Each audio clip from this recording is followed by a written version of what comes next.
Assalamualaikum warahmatullahi wabarakatuh. Yang terhormat Bapak Masrur selaku dosen pembimbing mata kuliah Sejarah Peradaban Islam dan teman-teman yang berbahagia. Pertama-tama, marilah kita panjatkan puji syukur kehadirat Allah Subhanahu wa Ta'ala yang telah melimpahkan rahmat dan hidayahnya kepada kita semua. Salawat serta salam dan lupa kita haturkan kepada junjungan Nabi kita, Nabi Muhammad SAW, yang akan kita nantikan syafaatnya di yaumul akhir. Amin amin ya rabbal alamin. Baik, langsung saja kita mulai diskusi pagi ini. Kami dari kelompok 3 akan membahas materi dengan tema Peradaban Islam pada masa dinasti Abbasiyah. Namun sebelum melanjut ke materi, izinkan kami untuk memperkenalkan kelompok kami terlebih dahulu. Saya Febriana Eka Fadilah sebagai moderator dan sekaligus sebagai pemateri kedua, dan teman saya Dewi Dimarta sebagai pemateri pertama. Untuk mempersingkat waktu, kepada Dewi Dimarta untuk bisa langsung memaparkan materinya. Sejarah Daulah Abbasiyah.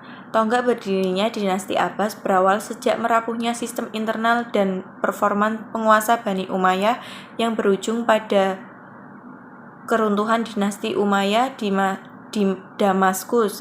Maka upaya untuk menggantikannya dalam memimpin umat Islam adalah dari kalangan Bani Abbasiyah.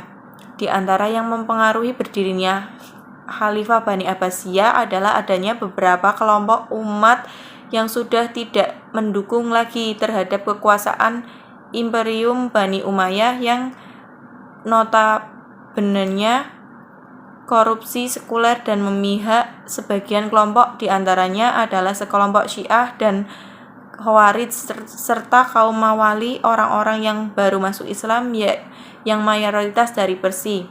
Di saat terjadi perpindahan kekuasaan dari Umayyah ke Abbasiyah, wilayah geografis di dunia Islam membentang dari timur ke barat, meliputi Mesir, Sudan, Syam, Jazirah, Arab, Irak, Parsi sampai ke Cina. Kondisi ini mengantarkan terjadinya interaksi intensif antara daerah satu dengan daerah lainnya.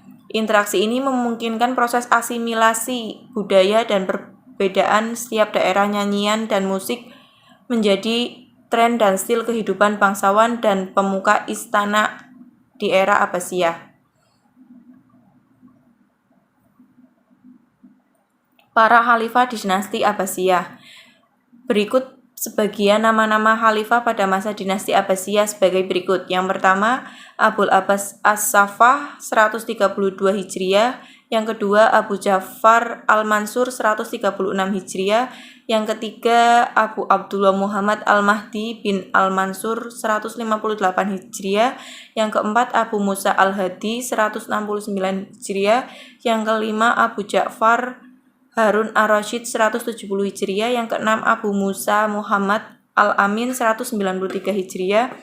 Yang ketujuh, Abu Ja'far Abdullah Al-Ma'mun 198 Hijriah. Yang kedelapan, Abu Ishaq Muhammad Al-Mu'tasim 198 Hijriah. Yang kesembilan, Abu Ja'far Harun Al-Watsik 227 Hijriah.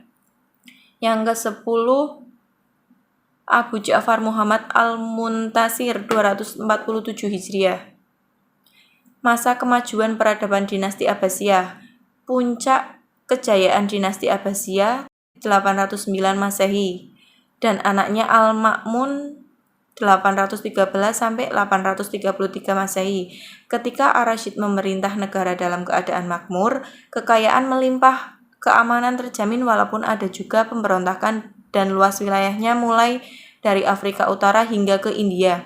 Pada masanya berkembang ilmu pengetahuan agama seperti ilmu Al-Quran, Qiraat, Hadis, Fikih, ilmu kalam, dan bahasa dan sastra. 4 madhab fikih tumbuh dan berkembang pada masa dinasti Abbasiyah. Imam Abu Hanifah adalah pendiri madhab Hanafi. Imam Malik bin Anas banyak menulis hadis dan madhab Maliki. Muhammad bin Idris Asy-Syafi'i adalah pendiri madhab Syafi'i. Ahmad bin Hambal pendiri madhab Hambali. Di samping itu berkembang pula ilmu filsafat, logika, metafisika, matematika, ilmu alam, geografi, aljabar, aritmatika, mekanika, astronomi, musik, kedokteran, dan kimia. Lembaga pendidikan pada masa dinasti Abbasiyah mengalami perkembangan dan kemajuan sangat pesat. Hal ini ditentukan oleh perkembangan bahasa Arab, baik sebagai bahasa administrasi yang udah berlaku sejak masa Bani Umayyah maupun sebagai bahasa ilmu pengetahuan. Berikutnya, dinasti-dinasti yang memerdekakan diri dari Baghdad. Yang pertama, yang berbangsa Persia, Tahiriyah di Khurasan, Safariyah di Fars, Samaniyah di Transonania, Sajiyah di Azerbaijan, Buwaihiyah bahkan menguasai Baghdad. Yang kedua, yang berbangsa Turki, Tuluniyah di Mesir, Ikhshidiyah di Turkistan, Hasnawiyah di Afghanistan, dinasti Seljuk dan cabang-cabangnya. Yang ketiga, yang berbangsa Kurdi, Al-Barzukani, Abu Ali, Ayyubiyah.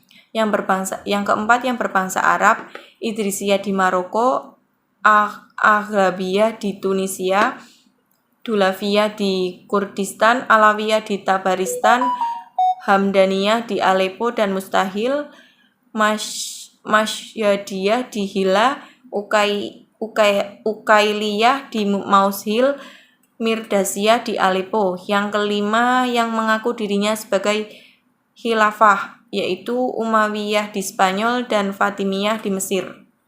Materi selanjutnya tentang faktor kemunduran dinasti Abbasiyah.